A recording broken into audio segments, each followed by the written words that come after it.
లక్ష్మి లక్ష్మి ఏం చేస్తున్నావు? పులిహోర చేస్తున్నా. నిన్న మొన్న చికెన్ తెచ్చుకున్నాం కదా, పాప పులిహోర ఏమన్నది. అవునా? అందుకనే పులిహోర చేస్తున్నా. పులిహోర చేస్తున్నావు అయితే? Okay okay. వావ్, ఏమేమి వేసినావు ఇంట్లో? ఇంట్లోనా? పల్లీలు, శనగపప్పు, ఇంకా పెసరపప్ప. బాగా అయినట్టు టేస్ట్, నోరు ఊరిపోతుంది, నోట్ల నీళ్ళు ఊరుతున్నాయి చూస్తుంటే.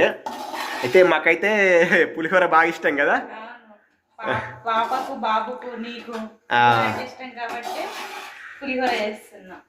ఓకే, మొత్తానికి అయితే పులిహోర రెడీ అయిందా? అయిపోయింది అయితే? అయిపోయింది. అవునా? ఓకే, మరి ఇంకేంటి మరి?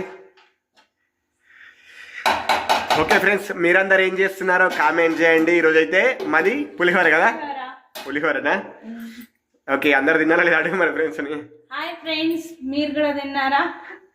మేము నిన్న మొన్న చికెన్ తిన్నాం కదా, ఇక యాస్ట్ వస్తుందని చెప్పేసి పాప కూడా పాపం మమ్మీ పులిహోర వేయు అని అంటే పులిహోర చేస్తున్నా. ఓకే, పాప హాస్టల్ నుంచి వచ్చింది కాబట్టి పులిహోర చేసిన అడిగిందని. అంటే ఆమె ఉన్నన్ని రోజులు పాపం అన్ని మంచిగా పెట్టాలి కదా. అవునవును, ఇష్టం ఉన్నాయి అన్ని చేసి పెట్టాలని చెప్పేసి ఇక మమ్మీ చేయి మమ్మీ పులిహోర అంటే చేసిన. ఓకే మరి, ఓకే మరి, okay bye. Bye bye. Hi friends, ఇక మేమైతే పులిహోర అయితే అయిపోయింది.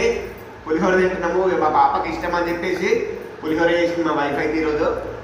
ఇక కొత్త సంవత్సరం రోజే పులిహోర తిన్నాం. ఎందుకంటే ఇక నిన్న చికెన్ 31st కదా, చికెన్ తెచ్చినాము. అట్లా మొన్న వచ్చిన రోజు కూడా మా పాప వచ్చిందని చెప్పి చికెన్ తెచ్చినాము. అందుకే ఈరోజు కర్రీ లేదు, నైట్ అయితే మేమైతే పులిహోరతో తింటున్నాము.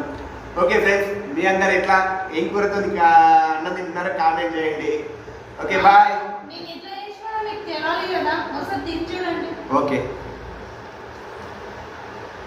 ఎలా ఉంది మమ్మ? బాగుంది.